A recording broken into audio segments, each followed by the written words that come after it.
And a one, and a two, and a good morning, and welcome to the Livingston Parish News Morning Show. My name is McHugh David, publisher and editor of the news. Appreciate you joining us this morning. I am joined by Miss Ivy Graham, candidate for House Seat 71. Good morning. Good morning, everybody. How are you today? I'm doing well. How are y'all? I hope they're doing well. I hope so too. We'll find out.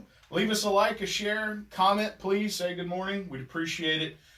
We are on Facebook, Twitter, LinkedIn, Instagram, and YouTube. If you ever miss one of these shows, an afternoon show, because I know some people like David Gray more than they like me, or if you want to listen to any of our long-form podcasts, we put them all up, audio and video versions, at www.livingstonparishnews.com/podcast. Let's get into your traffic and weather real quick. Heavy delays on I-12 westbound, backed up past Jubin Road. Always a heavy delay at 4-H Club Road, River Road, and 190. Minor delays on 64 heading into Central. Those delays on I-12 will dissipate around O'Neill Lane. Minor delays heading into the 10-12 split. It's currently 72 degrees. 92 is your high. Going to continue with those hot days and the cool nights through the end of next week. Should be interesting to see when we're actually going to get some of this fall weather. But it will be a beautiful day next Saturday. Please don't forget that it is Fall Fest, and that will be October 5th in the Antique District. It was a tough weekend in Livingston Parish. Former State Senator Claude Fontenot passed away in an auto accident in Livingston. The state police are still investigating that. He was a longtime state senator. He lived in Livingston, a huge part of the park system there. Please send that family your thoughts and prayers. Also, there was a murder in Livingston. Livingston caught it pretty hard this weekend, of a daycare owner. We're still trying to acquire all the details of what happened there. According to Sheriff Jason Art, looking like a domestic dispute. On other news, 1,670 voters jumped on early voting on Saturday with the new, Denham Springs Walker Branch Library, acting as a satellite location, opened up some new avenues for people to vote. That would be 32% of the 2015 early voting total, which was the last gubernatorial race, 6% of total Livingston Parish voters from that election. So, now, the lady of the hour. Good morning again. Good morning. So we're going to jump into a few questions here about your candidacy. So first, tell us a little bit about yourself, your job, your personal life, like what you like to do for fun, family, that sort of thing. Well, I'm Ivy Graham, running for State Representative, District 71, as McHugh's already told you guys. And I have my own law practice. I've had it for the last 10 years here in Livingston Parish. It was in Denham Springs, and since the flood, it floated a little bit east, and it's now been in Livingston. I do family law, divorces, custody, adoption, successions, power of attorney, wills, that sort of thing. And that's kind of what I do for a living. I've been married to the same wonderful man, Aaron Graham, for the last 17 years. We have a 14-year-old dog who has not been a big fan of campaign season because we're not home very much, and he's very upset about that. And he doesn't like the heat, so we can't really bring him with us everywhere. But other than that, for fun, enjoy hanging out with friends and family. Lots of things that I haven't been able to do during campaign season. Sure. But that's just a little bit about me. Gotcha. So, this is it's an interesting race. It's crowded. It's the most crowded race we have. Mm-hmm. Tell us why you jumped in. It's another opportunity to serve the people. Always been kind of having my eye on opportunities out there, and when the seat became available, because Rogers was term limited, and I've just been very unhappy with the direction the state's been going in. Can't really make changes from the sidelines, so it was an opportunity to get in there and really help facilitate the changes to get the state moving back on track. You talk about your family law experience a lot. I know that we can't talk about specific cases because of client privilege, but if you could describe what you do in that arena and how it affects your ability to do this job, how would you connect those two dots? I think it's two key parts for family law, and that I believe makes me successful at it, and that is communication with the clients, keeping people informed about what's going on, what's the process, and what to expect next. And I do think that is a key part of representation as state representative, to keep people informed of what you're doing, of what's going on, and then to know what they want to see happen so that you can help make that move for them. The other key part of family law that really plays into this as well is the negotiations and the working with so many different personalities. That's really, I consider the job to try to get the best deal for the client, but then also make them a key part in getting that deal done, because they're the ones that have to live with it. Same thing as a representative. The citizens of Livingston Parish are the ones who have to deal with and live with any result of legislation, and so they need to be an active part and have an active voice in that. And it's not about getting a trial and just browbeating everything down. It's about coming to the table and looking at options and finding the best solution with what you have. It's a pretty good connection there. Excuse me. Should you be elected, there's a lull there, obviously. Sure. And in your race, possibly a runoff, and even still, maybe just 1 month. So you've got about 4 or 5 months, probably closer to 4 before the session starts, unless, of course, we have another special one. Mm-hmm. What? And two candidates for governor have suggested that will happen. So yes. In that time, what are your goals leading up to a potential special session and any rate the regular session? Once elected in that lull time, I'm going to have to make a lot of changes for my business so that I can still work with my clients, because the way it's set up right now, I do not have the ability to be up in Baton Rouge in session and still handle my client case load. So I'm going to spend that time making a lot of business changes, a lot of structural changes to my company so that I can make sure that my clients do receive the same amount of service that they received from me when I'm in session, even when I'm not. So talking about, excuse me, having the same issue.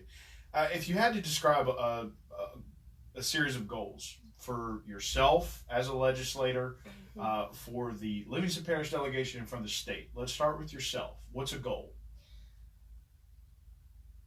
I didn't have any personal goals for what I was trying to accomplish, but what I've really seen the biggest concerns and that will create the biggest change and the best improvement for Livingston Parish, for Louisiana, is major tax reform to bring our taxes more in line with our neighbors, flatten it out, even it out, make it less convoluted, because right now what we do is we micro-tax everything. It's like, oh, well, it's only 1 cent here, and it's 2 cent here, and it's quarter of a cent there. So businesses trying to come to this state or expand in this state, it's very difficult because it looks like on the surface that it may only be 1 or 2 cents tax, but once you get into it, you're looking at 8 cents tax on everything, and that makes us less competitive with our neighbors. So reforming our tax code, streamlining it, kind of bringing a Trump approach to what he did at the federal level down to the state level, I do think will dramatically increase competition and growth for our state, or it has the potential to do that. And that's just one element.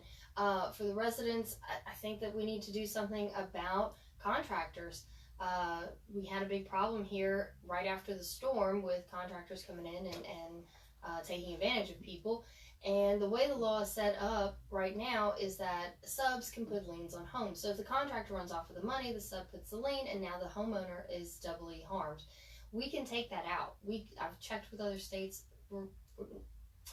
Different states do it different ways, but there are other states that say it's the relationship between the contractor and the sub. It's not the homeowner.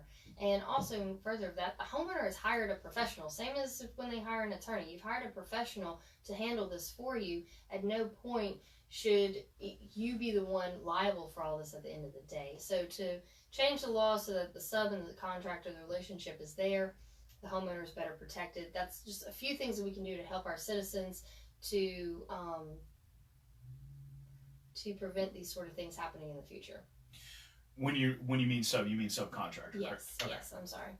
So when you're talking about those are a few things when you'd probably be talking about from an individual legislative perspective. Mm-hmm. Thinking about it from a group as a whole, I mean, in terms of the Livingston Parish delegation, sure. That contractor issue sounds like something especially important here. But what else as a group do you think is important moving forward?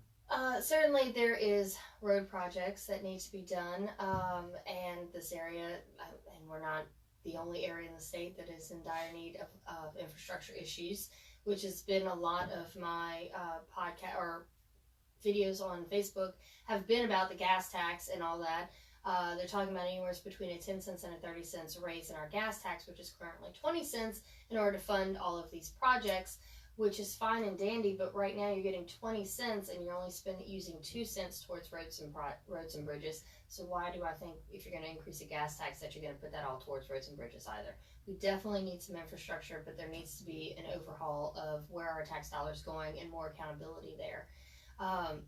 Legislator Mark Wright has a bill that he had proposed that would move money around so that we can get more federal dollars coming down, and it's got the potential of bringing down $1 billion a year. So that could really get some road projects done. It would definitely have to be a collaborative effort with many legislatures to get that one through. But I do think that would be something that the delegates from Livingston would be interested in, and also drainage and keeping an eye, making sure co-meet's done, checking into the Darlington Reservoir and those sort of things to help flooding projects down the road, or things that are very concerning for our area. So you talked about a couple of things, I think, that the tax reform, moving into what you think the sort of some goals and directions for the state. You talked about tax reform, and now you've mentioned a lot of money that could come down federally. Anything else you'd like to add to that? Any other list for a direction for the state of Louisiana? Those have been the main things that I have been pushing and talking about throughout my campaign. I know that there are other concerns out there, coastal restoration. There's plenty of education. There's a big push towards early education, or childhood development, and just growing the state as a whole, and other individual concerns throughout. Those are all important.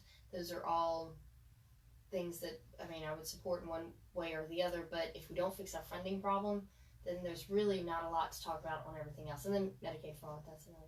So throw that one in at the end. Maybe that's a good one. That's a good one to solve. Anything else you'd like to add?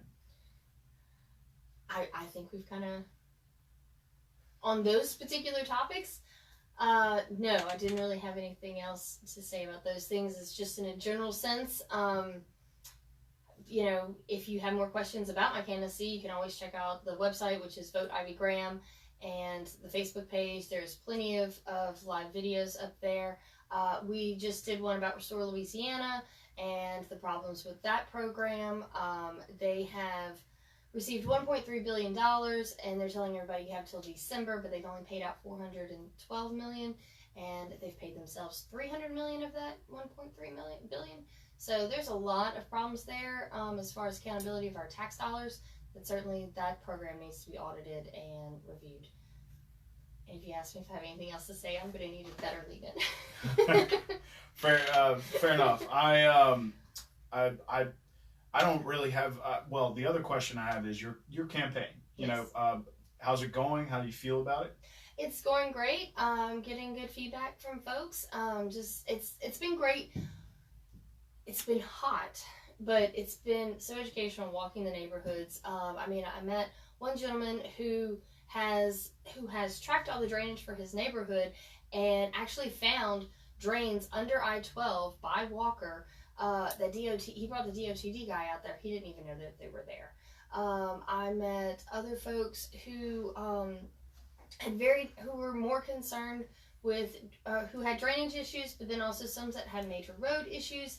I've met folks that have just shared just a wealth of knowledge that I just wish we had more of a public discourse sometimes to be able to share that information, because people are out there solving their problems every day that we don't always realize, and it's just been such a blessing to meet all of the residents of Livingston Parish. Well, and I know they appreciate you coming on the show. Thank you for coming and speaking. Please remember to early vote. We are in the midst of it. It runs through this Saturday, October 5th. They are open from 8:30 a.m. to 6 p.m. every day. You can go to the registrar's office in Livingston, or you can go to the Denham Springs Walker Branch Library. A reminder that you will be using a digital voting machine, which is just like an iPad. It's a little touch screen, but it will not be the old analog type where you press basically buttons on a piece of paper. And if you go to the library before the library's open, so if you go at 8:30 or if you go after 5, you're going to need to go to the north entrance, which is the new building in the back. The front will be locked. Right. So. Or if you're not worried about the heat, you can walk around. Absolutely. But yeah, you will have to go through the back door. Thank you for that. Anyway, again, one more time, thank you for being on the show. Thank you for having me. We do appreciate it. One more time around your traffic. Let's see what kind of updates we have for you. Unfortunately, I don't have good ones. The delays on I-12 are now backed up past Jubin Road. Heavy delays at 190 that are now being backed up nearly to Range Avenue. There might be a wreck on the interstate. Those delays on I-12 will last until Millerville Road, and you are looking at heavy delays in and after the 10-12 split. Also heavy delays on Greenville Springs and 64 once you get into Central. One last time, my name is McHugh David, publisher and editor of the news. This is Miss Ivy Graham, candidate for State Representative, District 71. She will be around the parish, I am sure. Please remember one more time to early vote. Regular election is October 12th. However, there are all sorts of things going on that day, including an LSU game, Southeastern homecoming. Hunting season is in full swing, as well as the Saturday of the fair. So just a lot of distractions that day. Go ahead and vote. Get it out of the way. That way you don't only have to worry about results, not voting on that Saturday. We will have Mr. Jeff Ard, who is a candidate for Parish Council District 1, on the show Thursday. We are also expecting to have some commitments this week from Mr. Jeff Taylor and Mr. Rogers Pope. We will let you know about those. Hope you have a great Monday. Hope you have a great week. We will see you this afternoon.